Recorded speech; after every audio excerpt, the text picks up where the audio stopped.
야단 보따리를 찾아주셔서 감사합니다. 구독, 좋아요, 알림 설정 꼭 눌러주세요. 옛날 어느 마을에 젊은 마님 정강선이 살았습니다. 서방은 외부 일이 잦다 보니 집을 비우기 일쑤였지요. 어느 날 마님 정강선은 하인들을 줄 세워 놓고 날카로운 눈으로 바라보았습니다. 서방이 집을 비우고 없는 상황에서 하인들이 나태해지는 것을 방지하고자 위험을 세우고 있었지요. 하인들은 고개를 깊이 숙인 채 그녀의 명을 받들었습니다. 내일은 제사가 있으니 모든 준비를 빈틈없이 하거라. 재물은 정성껏 마련하고 사당은 티끌 하나 없이 깨끗이 해야 할 것이야. 마님의 말에 하인들은 고개를 더욱 깊이 숙이고 노파 춘섭이 앞으로 나와 허리를 굽혀 말했지요. 마님, 모든 준비 소홀함이 없도록 살피겠사옵니다. 허나 대감마님께서 관직으로 오래 자리를 비우시니 마님께서 애쓰시는 모습이 가엾사옵니다. 노파 춘섭의 말에 마님 정강선의 눈빛이 순간 흔들렸습니다. 나는 내 할 일을 할 뿐이니 염려 말게. 이제 모두 물러가 각자의 일을 시작하거라. 하인들이 모두 물러간 후 홀로 남은 마님은 침소에서 한숨을 크게 쉬었습니다. 그녀는 거울 앞에 앉아 자신의 얼굴을 오랫동안 들여다보았지요. 휴, 오늘도 하루가 무사히 지나갔구나. 그녀는 떨리는 손으로 장롱 깊숙한 곳에서 작은 나무 상자 하나를 꺼냈습니다. 그리고 자물쇠를 풀었지요. 그 안에는 평양 기생집 문양이 새겨진 비단 수건과 작은 검은고 장식이 놓여 있었습니다. 마님 정강선은 그것들을 만지며 옛일을 회상하였지요. 마님, 차를 가져왔사옵니다. 갑작스러운 목소리에 정강선은 얼른 상자를 덮었습니다.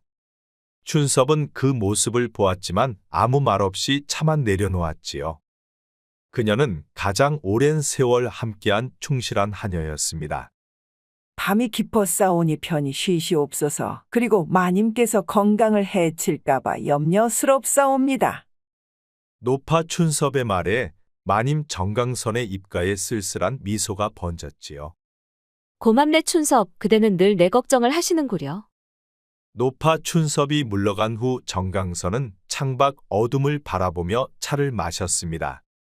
그녀의 손가락은 무의식적으로 검은 고를 타고 있었지요. 넓은 침소는 그녀를 더욱 고독하게 만들었습니다. 정강선은 오늘도 나홀로 외롭고 쓸쓸한 밤을 맞이해야 했지요. 다음날 아침 마님 정강선은 안채에서 나와 하인들의 일을 살피고 있었습니다. 그런데 담장 너머로 쩍쩍 나무 패는 소리가 들려왔지요. 저 소리는 무엇이냐? 네, 마님. 어제 들어온 새 머슴 동식이 겨울날 장작을 패고 있사옵니다. 그는 힘이 세고 일솜씨가 좋다 하여 대감께서 떠나시기 전 드리라 하셨지요. 정강선은 고개를 끄덕이고 부채로 입을 가린 채 담장 너머를 살펴보았습니다.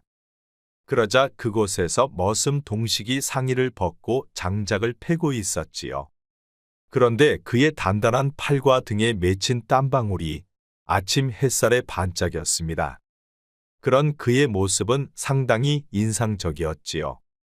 돌아서 나오는 정강선의 귀에 장작 패는 소리가 계속 귓가에 맴돌았습니다.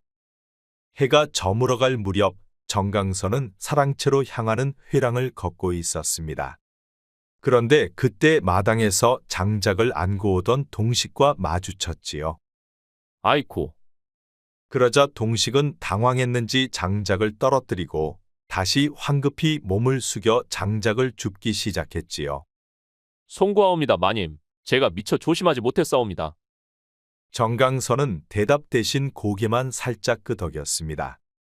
하지만 그녀의 시선이 그의 장작 줍는 모습을 보고 있었지요. 그런데 그때 노파 춘섭이 마님의 뒤를 따라오다 말고 말했습니다. 동식아, 어찌 이리 조심성이 없느냐? 죄송하옵니다. 다시는 이런 일 없도록 하겠습니다. 마님 정강선이 몸을 돌려 걸어가는 동안 동식은 그녀의 뒷모습을 보고 있었지요. 노파 춘섭은 그 모습을 놓치지 않고 보았습니다.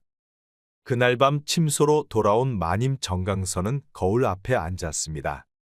그녀는 붉어진 뺨을 만졌는데 평소보다 뜨겁게 느껴졌지요. 거울 속 자신의 모습이 왠지 낯설게 느껴졌습니다. 아니, 내가 지금 무슨 생각을 하고 있단 말인가? 정강선은 자신도 모르게 동식이 장작 패던 모습과 장작을 떨어뜨리고 허둥대던 모습이 떠올랐지요. 그녀는 비단 수건을 꺼내 단단히 쥐었다가 풀었습니다. 밤이 깊어가는데도 정강선은 잠이 오질 않아 이리 뒤척 저리 뒤척하였지요. 그날 밤도 정강선은 외롭고 쓸쓸한 밤을 보내야만 했습니다. 다음날 마님 정강선은 후원의 핀 국화를 살피며 어제의 뒤숭숭한 마음을 가라앉히려 했습니다. 그때 노파 춘섭이 차를 든 쟁반을 들고 후원으로 찾아왔지요. 그녀는 정강선의 얼굴의 미묘한 표정까지도 한눈에 알아보았습니다. 마님 차 가져왔사옵니다. 국화차를 우려보았사오니 맛을 한번 보시옵소서. 고맙네 춘섭, 가을 정원에 국화차가 잘 어울리는구려. 춘섭은 차를 따르며 문득 주변에 단풍나무를 가리켰습니다. 마님 저 단풍을 보시옵소서. 가을이 깊어 붉게 물들수록 아름답지만 그 아름다움은 잠시일 뿐이지요. 작은 바람에도 떨어져 흙이 되고 만답니다. 정강선은 춘섭의 말에 손을 멈추고 그녀를 바라보았습니다. 춘섭은 내 마음을 꿰뚫어 보는구려. 무슨 말을 하고 싶은 것이오. 감히 마님의 마음을 헤아릴 수 없사옵니다만 양반과 마님의 자리는 외로울지언정 그 고고함이 마님의 보호막이 되어주는 법이옵니다. 그 말에 정강선의 뺨이 살짝 붉어졌습니다. 그녀는 차를 한 모금 마시며 생각에 잠겼지요. 춘섭은 내 곁에 오래 있었으니 내 마음을 읽는 것이 당연하겠지. 하지만 너무 걱정 말게. 나는 내 처지를 잘 알고 있으니. 그런데 그때 담장 너머 우물가에서 물을 쫙쫙 끼얹는 물소리가 들렸습니다. 그러자 두 여인의 시선이 그쪽으로 향했지요. 머슴 동식이 옷을 벗고 우물물을 끼얹으며 목욕을 하고 있었습니다. 정강선은 무의식적으로 입술을 깨물며 시선을 돌렸습니다. 그녀가 들고 있는 찻잔이 미세하게 떨리고 있었지요. 그런데 잠시 후 목욕을 마치고 후원을 지나던 동식의 눈과 마님 정강선의 눈이 마주쳤지요. 그 순간 정강선의 손에서 찻잔이 흔들려 옷자락에 차가 흘렀습니다. 아이고, 마님 괜찮으시옵니까? 옷이 더러워지셨습니다. 춘섭이 재빨리 수건을 꺼내 정강선의 옷자락을 닦았습니다. 그 순간 동식이 정강선을 향해 고개를 숙여 인사했지요. 그런데 그의 눈빛은 정강선을 도발하는 듯 했지요. 그 순간 얼굴이 붉어진 정강선은 품위 있게 일어나 안채로 발걸음을 돌렸습니다. 노파 춘섭은 두 사람 사이 묘한 감정이 오가는 것을 느끼고 깊은 한숨을 쉬었지요. 그날 저녁 마님 정강선은 서재로 가기 위해 회랑을 걸었습니다. 그런데 그때 갑자기 마당에서 머슴 동식이 나타났지요. 그는 마치 우연을 가장한 듯 그녀의 앞에 서 있었습니다.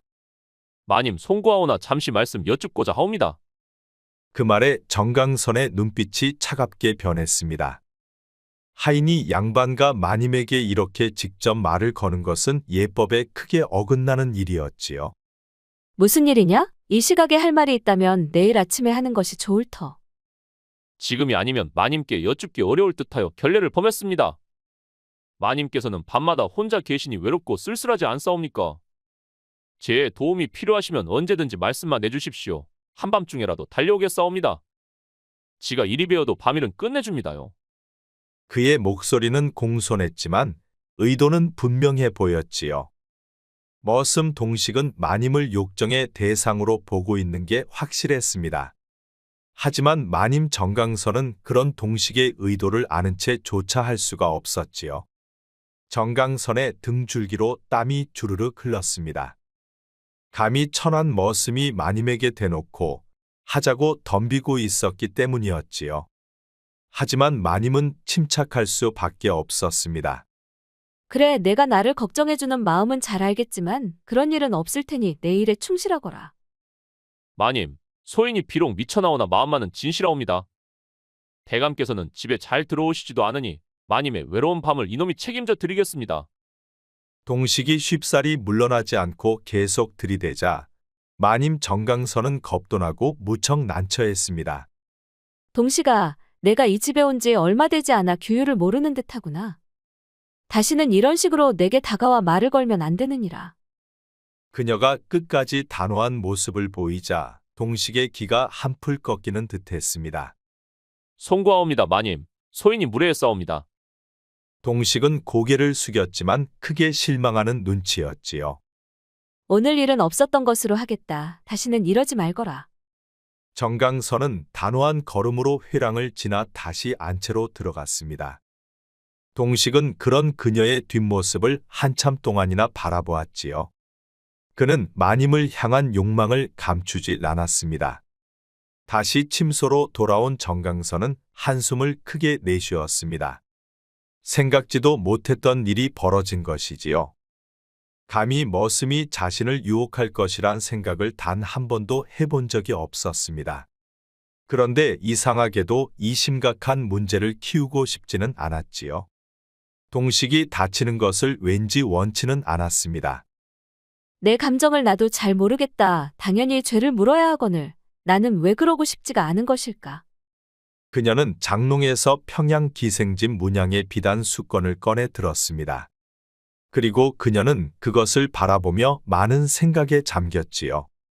다음 날 오후 마님 정강선은 후원 정자에 앉아 붓을 들고 있었습니다. 그녀 앞에는 서생 영호가 공손히 앉아 그녀의 그림을 바라보고 있었지요.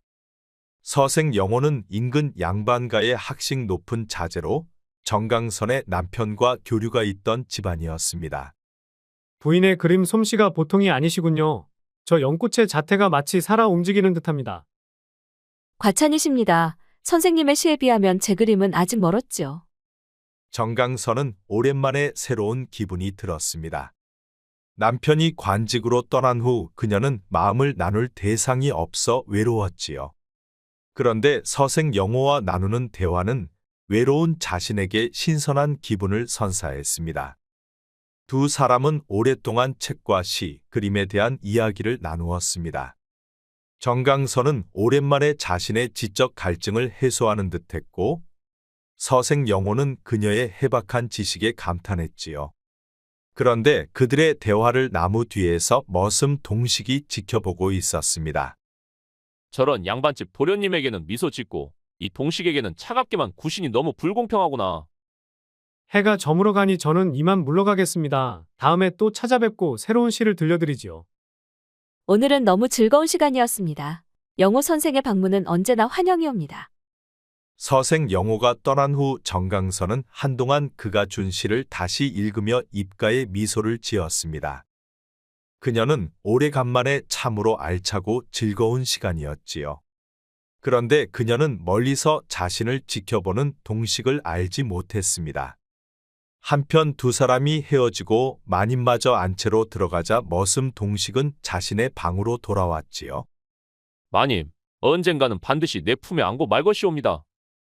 다음 날 오후 마님 정강선은 가을 햇살이 비치는 대청마루에서 침착하게 장부 정리하고 있었습니다. 그런데 노파 춘섭이 급히 안으로 들어왔지요. 마님, 현감나리께서 오셨사옵니다. 갑자기 현감이 찾아왔다는 말에 정강선은 깜짝 놀랐습니다. 현감 이명세는 남편과 오랜 정적 관계였지요. 무슨 일로 오셨는지 여쭈었느냐? 공무상 방문이라 하셨사옵니다. 그리고 대감마님 일로 의논할 것이 있다 하시옵니다. 정강선은 깊은 숨을 들이마시고 침착하게 자세를 바로 했습니다. 그녀는 남편이 현감과 세금 문제로 첨예하게 대립했음을 잘 알고 있었지요. 잠시 후 현감 이명세는 위험 있는 관복 차림으로 사랑채에 앉아 있었습니다. 부인 오랜만에 뵙습니다. 되게 기화가 많이 낡았군요. 부군께서 집안 살림에 소홀하신 듯합니다. 현감께서 귀한 발걸음을 하셨습니다. 오늘은 어쩐 일로 방문을 하셨는지요? 남편 없이 큰 집안을 다스리시느라 힘드실 텐데 제가 도울 일이 있을까 하여 왔습니다. 특히 남편께서 조정에서 어려운 상황에 처해 계시니 말이오. 그 말에 정강선의 손이 살짝 떨렸지만 그녀는 침착함을 유지했습니다. 그녀는 현감의 말에 숨겨진 의도가 있음을 감지했지요. 염려 감사하옵니다. 하오나 저희 집안일은 제가 감당할 수 있사오니 염려하지 않으셔도 됩니다. 그러시겠지요. 하지만 앞으로 더 자주 들러 부인의 안부를 여쭙겠소. 남편을 대신하여 부인을 보필하는 것도 제 도리 중 하나지요. 현감은 그리 말했지만 그 속내는 뻔해 보였지요. 그의 숨겨진 욕망이 마님 정강선은 무척 불편했습니다. 현감이 떠난 후 그날 밤 정강선은 침소에서 깊은 생각에 잠겼지요. 이건 단순한 위협이 아니라 남편의 정적으로서 뭔가를 노리고 있는 것이겠지. 현감이 나를 통해 남편을 무너뜨리려 한다면 이는 용서할 수가 없다. 며칠 후 다시 찾아온 현감 이명세는 이번에는 더욱 편안한 자세로 사랑채에 앉아 있었습니다. 마치 이 집의 주인인 양 행동하는 그의 모습이 정강선의 눈썹을 찌푸리게 하였지요. 부인 오늘은 좀 더 편안하게 공무가 아닌 사적인 이야기를 하고자 왔소이다. 현감께서 바쁘신데 자주 찾아주시니 황송하옵니다. 어떤 말씀을 나누고 싶으신지요? 마님 정강선은 공손하게 차를 따르며 물었습니다. 그녀의 손놀림은 무척 우아했지요. 부인께서 기나긴 밤을 홀로 외롭게 지내시는 것이 참으로 안타깝소이다. 남편을 기다리는 것이 아내의 도리이니 저는 전혀 외롭다 생각지 않사옵니다. 현감은 차를 한 모금 마시고 의미심장한 미소를 지었습니다. 부인 솔직히 말씀드리면 남편께서 지금 큰 어려움에 처해 계시오. 제가 입수한 문서들이 그분께 불리하게 작용할 수 있소이다. 그 말에 정강선의 손이 잠시 멈췄습니다. 무슨 말씀이신지 분명히 해주시겠습니까? 남편께서 지방 세금을 개인 용도로 전용한 증거가 제 손에 있어. 하지만 부인께서 제 충심을 받아들이신다면 그 증거는 사라질 수도 있지요. 그의 말에 숨겨진 의도가 너무나 분명했습니다. 정강선은 속에서 분노가 일었지만 그녀는 일단 표정을 감추었지요. 현감 충심이라 함은 어떤 의미이신지요? 부인께서 영리하시니 굳이 설명이 필요하겠소. 저는 오래전부터 부인의 기품과 아름다움에 마음을 빼앗겼소이다. 부인이 저를 가까이 하신다면 남편의 문제는 물론 이 가문의 안위도 보장해 드리겠소. 정강선은 잠시 침묵했습니다. 그녀의 머릿속에서는 분노가 끓어올랐지만 표정은 여전히 평온했지요. 그녀는 현감의 협박에 즉각 반발하기보다 시간을 벌어야 함을 직감했습니다. 현감의 말씀이 중대하여 곧바로 답하기 어렵사옵니다. 하지만 생각할 시간을 주시면 다음에 찾아뵙고 답을 드리지요. 물론이지요. 하지만 오래 기다리지는 않을 것이오. 현명한 결정을 내리시리라 믿소. 특히 남편이 조정에서 위기에 처한 지금 마님의 결정이 그분의 운명을 좌우할 수 있어. 그리 말한 그는 만족한 듯 일어섰습니다. 정강선은 공손히 그를 배웅했지만 그녀의 속에서 분노는 한없이 끓어올랐지요. 현감이 떠난 후 정강선은 침소에서 거울을 바라보았습니다. 저 늙은 두꺼비가 나비를 탐내다니. 그녀는 쓴웃음을 지었습니다. 그리고 거울 속 자신의 모습을 똑바로 바라보며 중얼거렸지요. 연꽃은 진흙 속에서도 향기를 잃지 않는 법이라 했거늘 내 어찌 저런 자에게 몸을 허락하리오. 정강선은 단호했습니다. 그리고 그녀는 장롱에서 평양에서 가져온 비단 주머니를 꺼내 들었지요. 그 주머니 속에는 오래된 편지와 작은 옥패가 있었습니다. 이제는 도움을 청할 때가 되었나 보다. 그녀는 깊은 한숨을 내쉬며 현감의 위협에 굴복하지 않을 방법을 찾아야 했습니다. 다음 날 아침 서생 영호는 마님의 전가를 받고 급히 달려왔습니다. 부인 급한 전가를 받고 서둘러 왔소만 무슨 일이 있으신지요? 영호 선생 이렇게 급히 불러 죄송하옵니다. 선생의 지혜를 빌리고자 하옵니다. 정강선은 주변을 한번 살피고 현감의 방문과 협박에 대해 이야기했지요. 현감이 그런 비열한 짓을 그분은 우리 가문과도 오랜 갈등이 있었습니다. 나의 선친께서 현감의 세금 횡령을 조정에 상소하려다 현감의 방해를 받으신 일이 있었지요. 정강선은 영호의 말에 눈빛이 빛났습니다. 그자가 남편의 비리 증거를 가지고 있다 하나 그것이 사실인지 알 수 없어 더욱 막막하옵니다. 부인 제가 도울 방법이 있을 것 같습니다. 도성에 박상철이라는 세력가가 계시는데 그분은 현 관찰사와 가까우시고 현감과는 정적 관계에 있습니다. 제가 그분께 소개장을 써드리겠습니다. 도성의 세력가라 그런 분이 저 같은 시골 양반과 부인의 이야기에 귀 기울여 주실까요? 박상공은 공정하신 분입니다. 더구나 현감의 비리를 밝힐 수 있는 기회라면 더욱 관심을 가지실 것이옵니다. 정강선의 눈에 희망이 보였습니다. 하지만 양반과 부인이 홀로 도성에 가는 것은 체면과 안전이 염려되옵니다. 영호는 그녀의 걱정을 읽고 진심 어린 목소리로 말했지요. 제 누이의 가마를 빌려드리고 제 집 노비 중 믿을 만한 자를 호의로 동행시켜 드리겠습니다. 고맙습니다, 영호 선생. 옳은 일을 위해 나서는 것은 선비의 도리입니다. 더구나 부인같이 고결한 분을 돕는 것은 제게 영광이지요. 순간 두 사람의 시선이 마주쳤습니다. 그들은 서로에 대한 깊은 신뢰를 느꼈지요. 며칠 후 정강선은 도성 한복판 박상철의 대문 앞에 서 있었습니다. 서생 영호의 소개장과 평양에서 가져온 귀한 약재를 들고 있었지요. 사흘간의 위험한 여정을 영호가 보낸 호위 노비의 도움으로 무사히 도착할 수 있었습니다. 부인께서는 무슨 일로 찾아오셨소? 영호 선생의 소개장을 가져왔습니다. 박상공께 드릴 말씀이 있어 왔지요.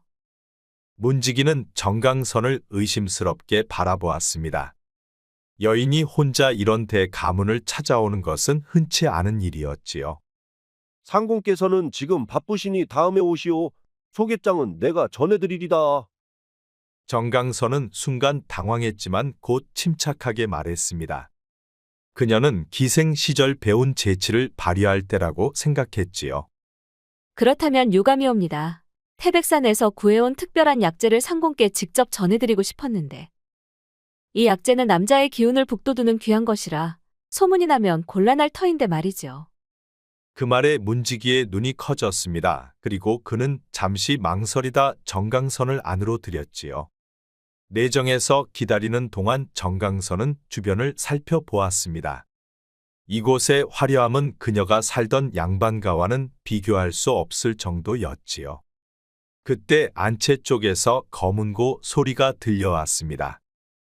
정강선은 그 소리를 따라 조심스레 다가갔지요. 정원 한편에서 박상철이 손님들과 풍류를 즐기고 있었습니다. 요즘은 제대로 된 검은고 소리를 들을 데가 없어 아쉽구나. 명인의 솜씨가 그립도다. 그 말에 정강선은 기회를 놓치지 않았습니다. 그리고 그녀는 담대하게 풍류 자리로 다가갔지요. 송구하오나 제가 검은고를 조금 켤 줄 압니다. 상공께서 허락하신다면 한 곡 올리겠사옵니다. 박상철은 처음 보는 여인을 호기심 어린 눈빛으로 보며 고개를 끄덕였지요. 정강선은 검은고 앞에 앉아 잠시 눈을 감고 기생 시절 배운 솜씨로 현을 튕기기 시작했지요. 연주가 끝나자 박상철은 크게 감탄했습니다. 그는 정강선을 사랑채로 불러 단독 면담을 허락했지요. 그대의 연주는 평범한 양반과 부인의 솜씨가 아니오. 나를 찾아온 진짜 용건이 무엇이오? 상공의 안목이 예리하시군요.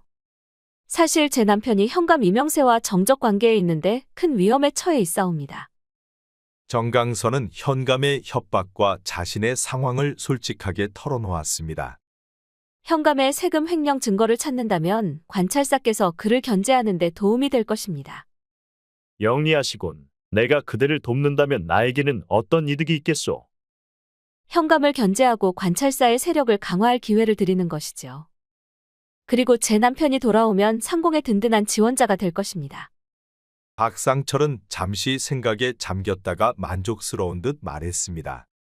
좋소, 내 그대를 도와주리다. 며칠간 내 집에 머물며 차차 계획을 함께 세워보시오.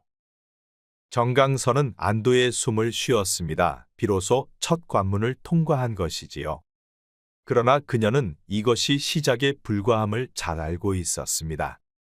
박상철의 도움은 정치적 계산이고 그 이면에는 또 다른 위험이 있을지도 몰랐지요. 박상철의 도움을 약속받은 정강선은 마음의 짐을 덜어놓고 그날 저녁 정원을 거닐었습니다. 이런 아름다운 손님이 계셨군요. 삼촌께서 말씀하셨지만 직접 뵈니 미모가 더 빼어나시군요. 갑작스러운 목소리에 정강선은 뒤를 돌아보았습니다. 그곳에는 값비싼 비단옷을 차려입은 젊은 양반이 서 있었지요. 그의 눈빛은 무척 노골적이었습니다. 그대는 누신지요?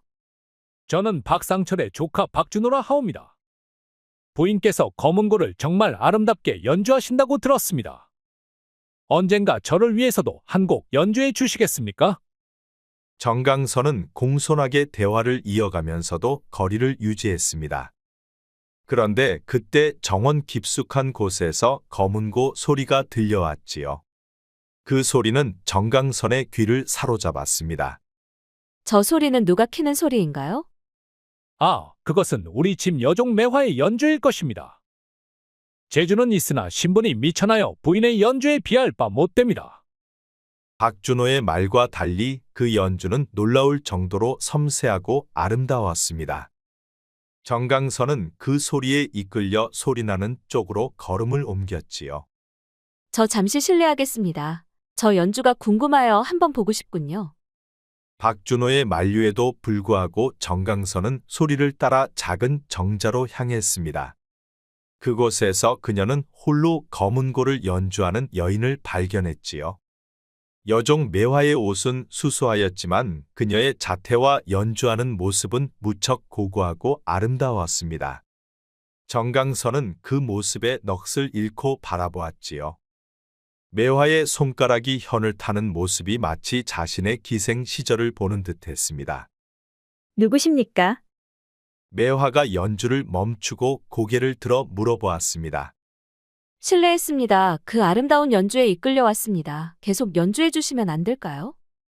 저는 손님 앞에서 연주할 만한 솜씨가 아니옵니다. 아니요, 당신의 연주는 정말 아름답습니다. 나도 검은고를 배웠지만 그런 경지에는 이르지 못했소. 매화는 놀라지 않을 수가 없었습니다. 양반과 부인이 여종에게 이렇게 공손히 말하는 경우는 무척 드물었지요.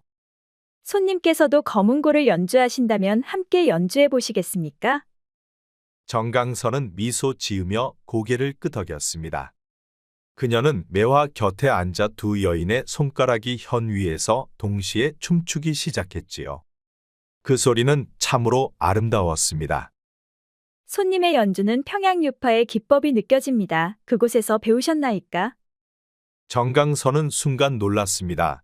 매화가 그녀의 연주 기법을 알아본 것이지요. 그대는 검은고에 대한 지식이 깊구려. 어디서 그런 안목을 기르셨나요? 제 아버지께서 한때는 음률의 조예가 깊은 분이셨습니다. 두 여인은 서로를 바라보며 미소 지었습니다. 그들 사이엔 신분이 존재하지 않는 듯 하였지요. 멀리서 박준호가 그들을 지켜보고 있었습니다. 정강선은 며칠 동안 박상철의 집에 머물며 박상공과 현감에 대한 대응책을 논의하였습니다. 그리고 정강선은 잠이 오질 않아 홀로 정원을 거닐고 있었지요. 아니 그런데 갑자기 정원 끝 외딴 창고 쪽에서 여인의 비명 소리가 들려왔습니다. 그만하십시오. 제발. 그것은 여종 매화의 목소리였습니다. 정강선은 본능적으로 소리 나는 곳으로 달려갔지요. 창고에 가까워질수록 매화의 비명과 남자의 거친 목소리가 더 선명하게 들렸습니다. 정강선이 창고 문틈으로 들여다보니 충격적인 광경이 펼쳐졌지요.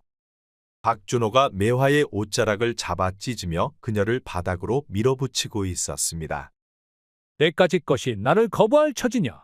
내 뜻대로 따르지 않으면 내일 당장 내년을 쫓아낼 것이다.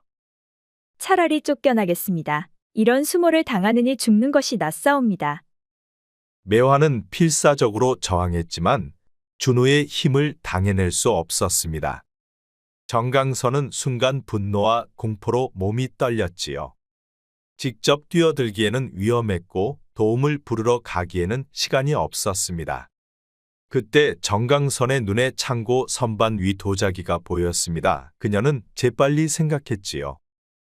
직접 박준호를 공격하면 양반을 폭행한 죄로 더 큰 화를 입을 것이었습니다. 정강선은 목소리를 변조하여 창고 밖에서 소리쳤습니다. 창고에 누가 있느냐? 박상공께서 오신다.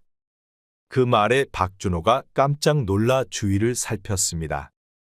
그러자 정강선은 창고 문을 활짝 열었지요. 아니 박 공자님, 이게 무슨 일이옵니까? 당신이 어찌 여기에? 박준호가 당황하여 매화에게서 손을 뗀 순간 정강선은 재빨리 매화에게 달려갔습니다. 그리고 그녀는 일부러 발을 헛디뎌 비틀거리며 선반을 건드렸지요. 그 바람에 선반 위에 도자기가 준호의 머리 위로 떨어졌지요. 아, 박준호가 도자기에 맞아 쓰러지는 틈을 타 정강선은 매화의 손을 잡고 창고를 빠져나왔습니다. 그리고 정원을 가로질러 정강선의 임시 거처로 달려갔지요. 괜찮으냐? 어디 다친 데는 없느냐? 마님 감사합니다. 저 때문에 마님께서 위험에 처하실 뻔했습니다.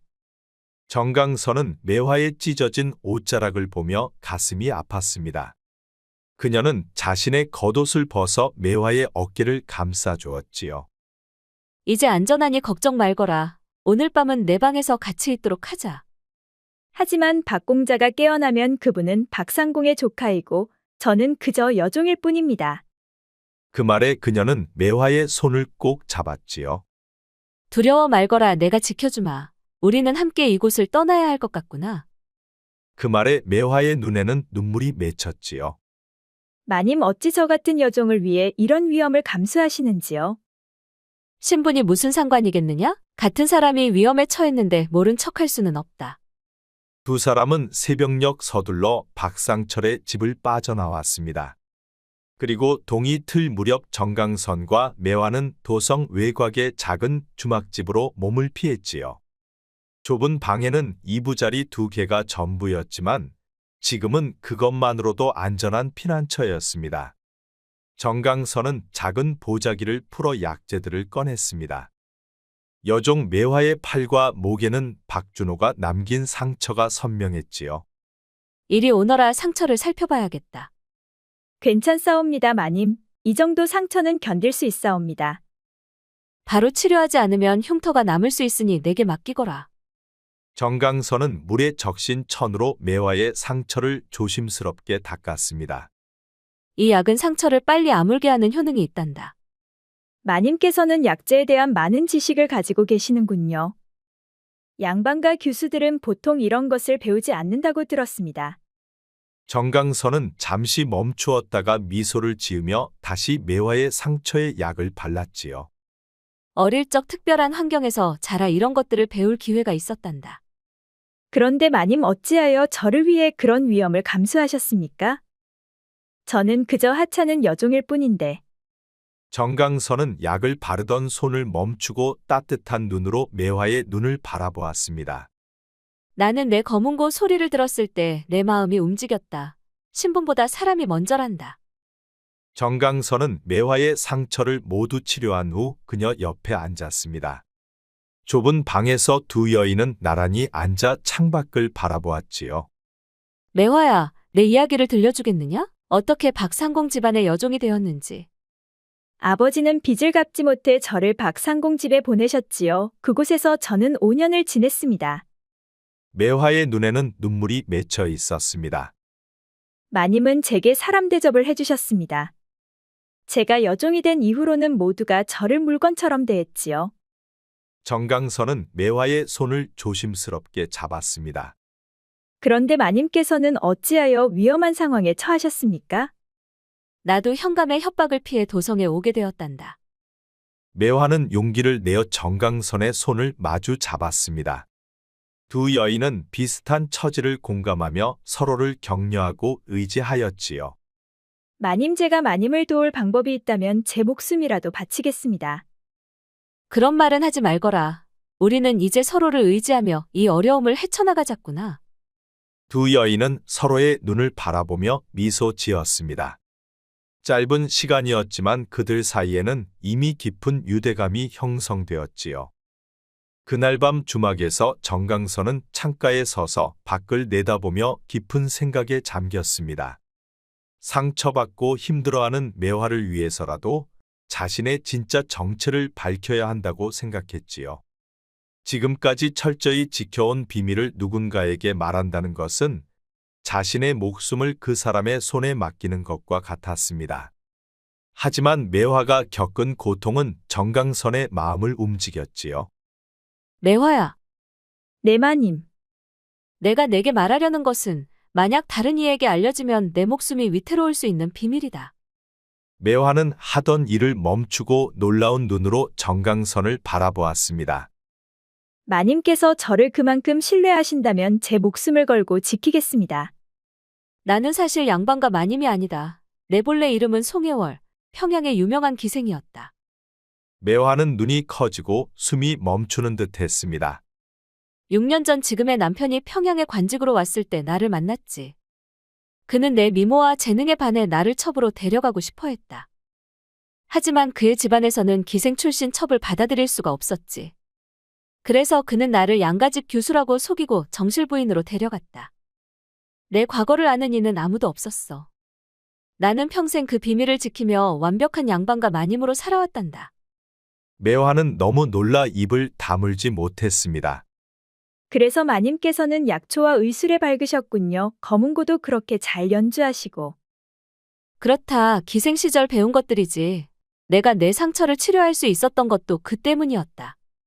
정강선은 자신의 비밀을 모두 털어놓은 후 긴장된 표정으로 매화의 반응을 살펴보았습니다. 그녀의 운명이 이제 매화의 손에 달려있게 되었지요. 매화는 정강선의 손을 조심스럽게 잡았습니다. 마님의 비밀을 저와 나누어 주셔서 감사합니다.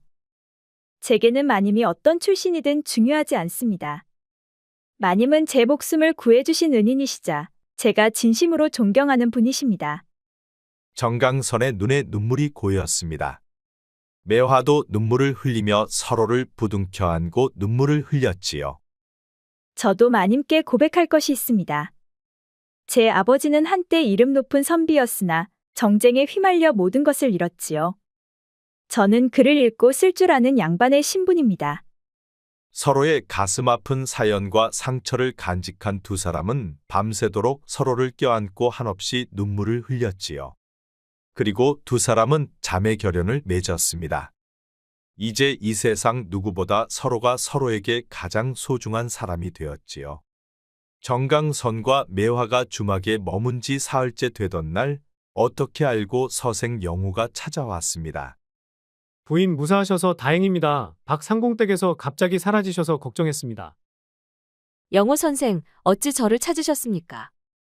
박상공께서 알려주셨습니다. 부인께서 위험에 처하셨다 하여 도움이 필요할까 찾아왔습니다. 영호는 품에서 아름답게 포장된 시집 한 권을 꺼내 정강선에게 주었습니다. 부인, 나와 함께 시를 읽고 시를 짓는 인생은 어떻겠소? 저와 함께 가시지 않겠습니까?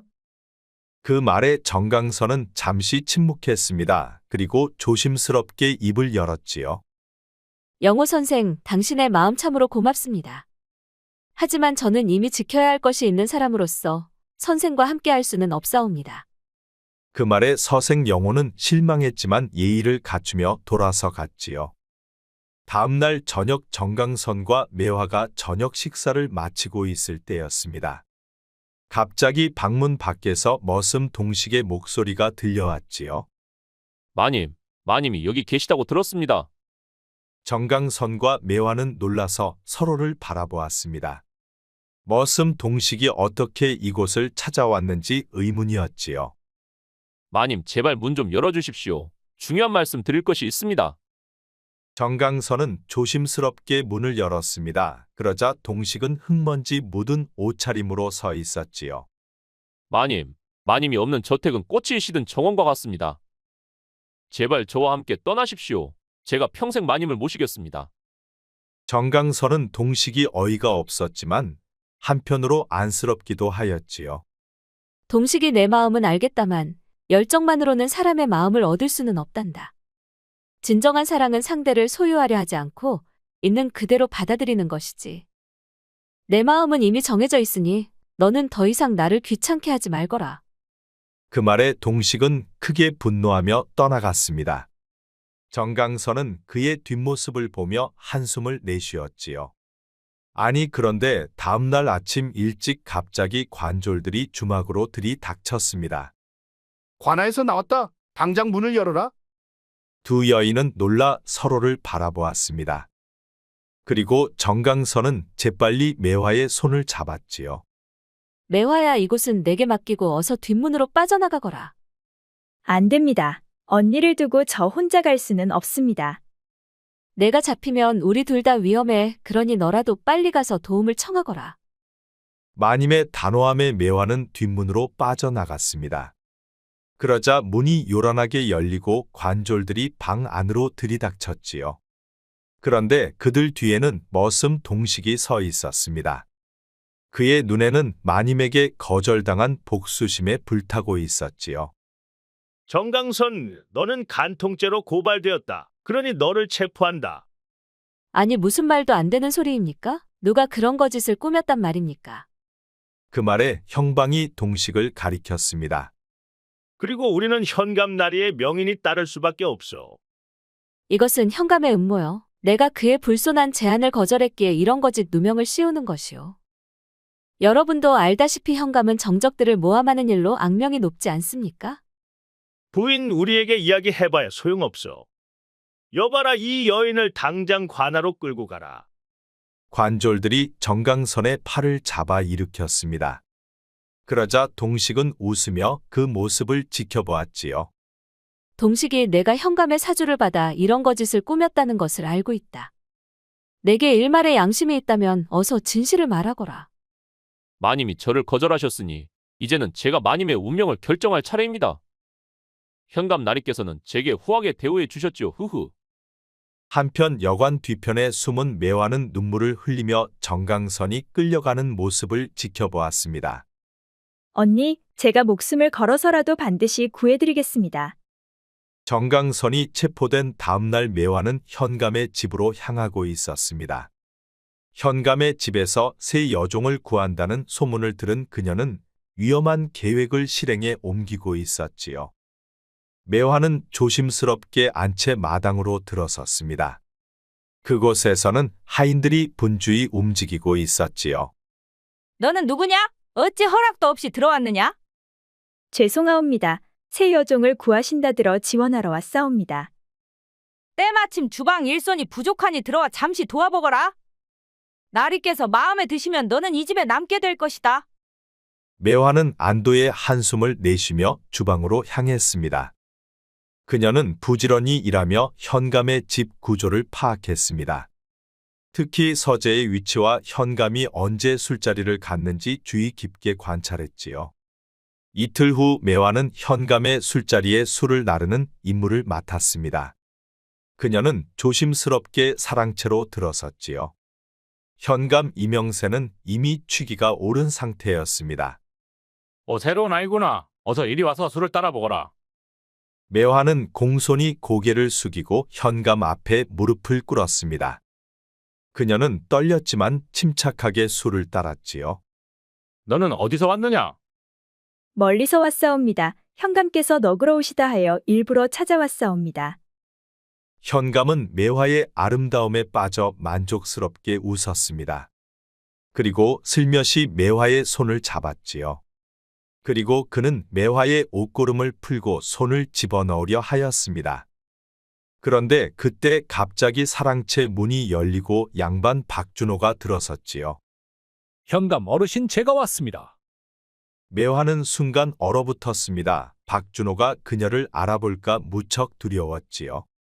그녀는 재빨리 고개를 숙여 얼굴을 가렸습니다. 저 여종 어디서 본 듯한데 얼굴 한번 들어보거라. 이번에 새로 들인 여종이요. 술 따르는 솜씨가 좋아 마음에 드는구려. 박준호가 매화를 유심히 바라보자 그녀는 침착하게 기지를 발휘했지요. 혹시 저를 박상공 댁에서 보셨을 수도 있사옵니다. 제가 그곳에서 쫓겨났지요. 매화가 고개를 들자 박준호는 깜짝 놀랐습니다. 자신이 범하려 했던 바로 그 여종이었지요. 헌데 현감 앞이다 보니 창피해 내색할 수도 없었습니다. 그곳에 어떤 분이 저를 겁탈하려 하였는데 그만 제가 거부하여 노여움을 샀지요. 그 말에 박준호의 얼굴이 창백해졌습니다. 그는 자신의 행동이 현감과 삼촌이 알까봐 무척 두려워했지요. 그러느냐? 내가 착각했나 보. 전혀 모르는 여인이오. 매화는 두 사람에게 계속 술을 따랐습니다. 그리고 현감과 박준호가 대화에 몰두했을 때 기회를 틈타 재빨리 술에 약을 탔지요. 얼마 지나지 않아 두 남자는 술에 취해 의식을 잃었습니다. 매화는 조심스럽게 그들을 살핀 후 서둘러 현감의 서재로 향했지요. 매화는 떨리는 손으로 서랍과 책장을 뒤지기 시작했습니다. 그녀는 정강선을 구하기 위해 현감의 비리문서를 찾아야만 했지요. 도대체 어디에 두었을까? 반드시 찾아야만 해. 한참을 찾던 중 매화는 마침내 숨겨진 서랍에서 중요한 문서들을 발견했지요. 찾았다. 그런데 그때 갑자기 발소리가 바로 문 앞에서 들려왔습니다. 매화는 재빨리 문서를 품속에 숨겼지요. 넌 누구냐? 이 밤중에 서재에서 무엇을 하느냐? 매화의 심장이 거의 멈출 것만 같았습니다. 죄송하옵니다, 마님. 현감나리께서 내일 아침에 필요한 문서를 정리하라 하셨사옵니다. 현감 부인은 의심스러운 눈빛으로 매화를 바라보았지만 더 추궁하지는 않았습니다. 빨리 마치고 물러가라. 부인이 떠나자 매화는 서둘러 남은 문서를 모두 확인하고 중요한 증거들을 품속에 넣었습니다. 그리고 그녀는 조용히 서재를 빠져나와 현감의 집을 탈출했지요. 매화는 어둠 속을 뚫고 박상철의 집으로 달려갔습니다. 이제 그녀에게는 정강선을 구할 결정적인 증거가 있었지요. 매화가 증거를 가지고 박상철을 찾아간 다음 날 정강선은 갑작스럽게 감옥에서 풀려났습니다. 그리고 현감은 형조로 포박되어 끌려갔지요. 감옥에서 풀려나온 정강선은 관아 마당에서 매화와 재회했습니다. 두 사람은 서로를 부둥켜 안고 눈물을 흘렸지요. 매화야, 내가 이런 위험을 무릅쓰다니 정말 고맙구나. 언니를 위해서라면 제가 무엇이든 한다 하지 않았습니까? 두 사람이 맺은 자매 결연은 피를 나눈 자매보다 더 끈끈하고 단단했습니다. 그리고 두 사람은 손을 마주잡고 정강선의 집으로 돌아왔지요. 그러자 서방이 집에 돌아와 있었습니다. 아니, 어딜 다녀오신 게요? 아, 벌써 오시었소. 매화야, 인사드리거라. 이 언니의 서방이시다. 안녕하셔요, 형부. 처음 인사드립니다. 아니, 부인에게 동생이 있었어? 벌써 잊으셨습니까? 어려서 헤어진 동생이 하나 있다고 말씀드렸을 텐데요. 아, 그러셨소. 내가 취기가 들었을 때 들었는지 기억이 없구려. 미안하오. 그리고 이게 무슨 일인가 모르겠어. 무슨 일을 말하는 것이요? 아, 갑자기 현감이 수감되었소이다. 허구한 날 내게 탈세 혐의로 조사하겠다고 으름장을 놓고 겁박하더니만 하루아침에 그자가 투옥되었어. 그자야 안 됐지만 이제 나는 두 다리 뻗고 잠을 잘 수가 있게 되었소. 하하. 그 말에 정강선과 매화는 서로를 마주 보았습니다. 그리고 둘만 아는 미소를 지었지요. 그렇게 매화는 정강선의 동생이 되어 한 집에서 행복하게 살았답니다. 그리고 이제 두 사람은 더 이상 외롭지 않았고 서로를 의지하며 즐거운 삶을 살았답니다. 아, 그리고 머슴 동식은 어디로 사라졌는지 코빼기도 보이질 않았지요. 아이고, 배고파. 아이고, 추워 죽겠네.